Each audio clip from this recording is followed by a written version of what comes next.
Good morning, students. This is the 8th video of the chapter Nationalism in India.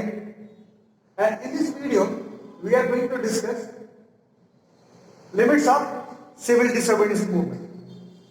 So far, we discussed that how civil disobedience movement was taken differently by different groups. And now here in this video, we will try to understand why civil disobedience movement could not become much successful. What was the reason? Why, despite this was a mass movement, it could not generate that much impact that was required. Now here, two important points have been written. The first one is non-participation of Dalits or untouchables, and second point is written here, Muslims. They also didn't participate in this movement on a large scale. So let us discuss one by one why this movement could not gain support, could not get that much support that was required at that time. So far we discussed that women were there, industrial workers they could not support. Apart from that, we discussed that poor peasants they also didn't support this movement. So we found that apart from these 2 points, 2 more points were there that industrial worker could not support. Second thing, the poor peasants they didn't support the CDA movement. Now, what was the condition of Dalit in our country? The condition of Dalit was very tragic. They were living in a very different situation and they were leading a very miserable life. So that was quite difficult for them to lead a very happy life. So Gandhiji came and finally he tried to identify the problem and finally he gave a new name to the Dalit group in order to recognize them or in order to address their problems. They were termed as Harijans. It means people of the God. So Harijan was the term that was given to them by Gandhiji, and finally the untouchables were asked to join the mainstream of the society. Gandhiji himself did all the work which was performed by untouchables at that time, that cleaning the toilet. So we need to understand here that Gandhiji tried to convince Dalits or untouchables to join the civil disobedience movement. But they were encircled with their own problem. That is why they could not stand to support the CDA. At the same time, one leader was there. They also chosen the leader at the time. The leader was Dr. Bhimrao Ambedkar, and he raised the issue of Dalits in a different way. First of all, in 1930, he formed a party or association of Dalits that was termed as Depressed Class Association. We need to understand here that was formed here. So Depressed Class Association was formed here, and after this association demanded for the rights of Dalits. It demanded for the betterment of the Dalits, and finally it asked 2 important things that was almost not acceptable to Gandhiji. The first thing was the concept of reservation initially in the institutions, government institutions, and second thing was the separate electorate. So separate electorate was also not accepted by Gandhiji. So that is why the Dalit could not come to the side of Gandhiji. They didn't support the civil disobedience movement that was mainly led by Gandhiji. So that was the first reason we need to understand. Okay. Now here one point is written here, concept of separate electorate and Munakar. So let us discuss what was the impact. And here in meantime we are going to discuss one more thing, that was second round table conference. So why second round table conference was a failure? We need to understand here, and your answer will come after discussing this topic. Okay.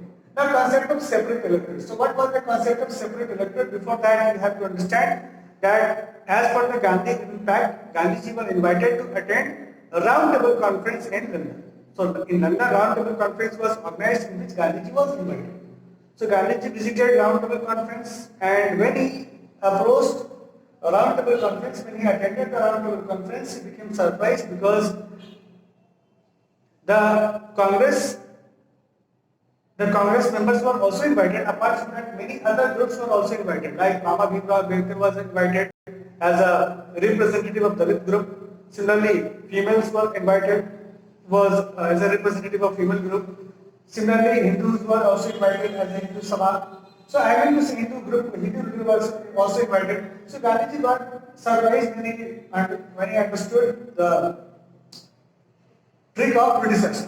That basically they wanted to teach Indians lesson that you are not united, you are divided always. Okay. So finally, at the time, the Britishers launched or it gave one particular point, that was the separate electorate. So what was it, the separate electorate? So Britishers find the term separate electorate for the Dalit people. So basically, the Britishers were planning to divide the Hindus. Initially, they adopted or they formulated a separate electorate policy for the Hindus and Muslims. So Muslims accepted it, and that is how the Muslims got divided.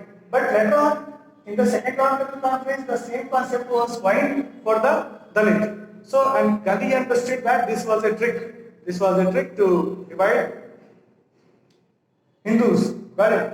So what was there in the separate electorate? So it was mentioned in the separate electorate that if any Dalit will stand in the election, so from that area only Dalit will go and vote. What about the other voters? It was not written. I want to say today we are going with the general electorate, in which even if the candidate is scheduled SC or ST, even that all the people who are voters from that they are going to vote it, whether it is upper caste or lower caste.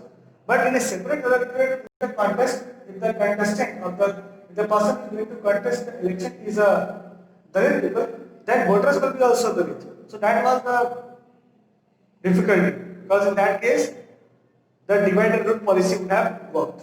So that was the concept of separate electorate. It was formulated, and here Baba Bhimrao Ambedkar, he told that okay, I am ready to accept it.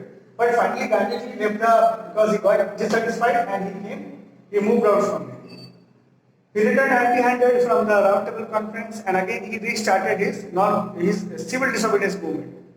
But this time Britishers were ready, and Gandhiji got arrested, and other important leaders also got arrested. And finally in 1934, the civil disobedience movement came to an end. Now here, when the Gandhiji was in the jail after coming back from the Round Table Conference, here Gandhiji was in jail and he heard that Ambedkar is going to admit the separate electorate for the Dalit. So Gandhiji became very frustrated. He told clearly to the Ambedkar that I am not going to accept this, and he went fast into death in Pune jail.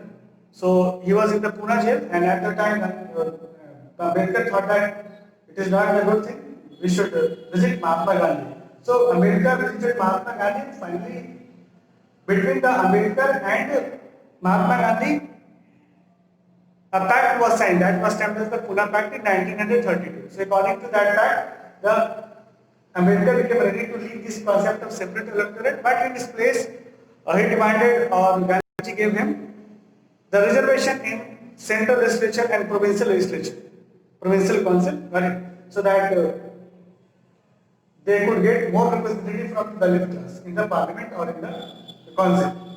So that was the concept of Pune Pact. Pune Pact was the act that finally settled the dispute between the Dalit group and the mainstream Hindus. Okay.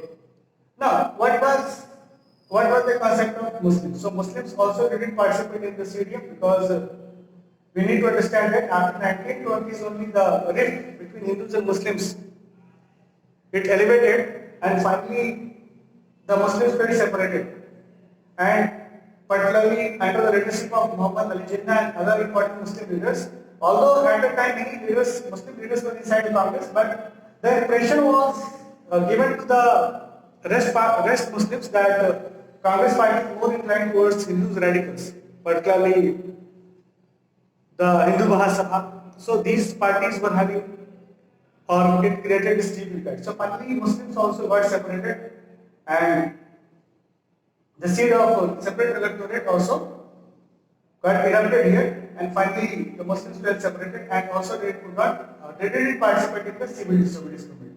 So because of the lack of support of Muslims, this movement could not become very much successful.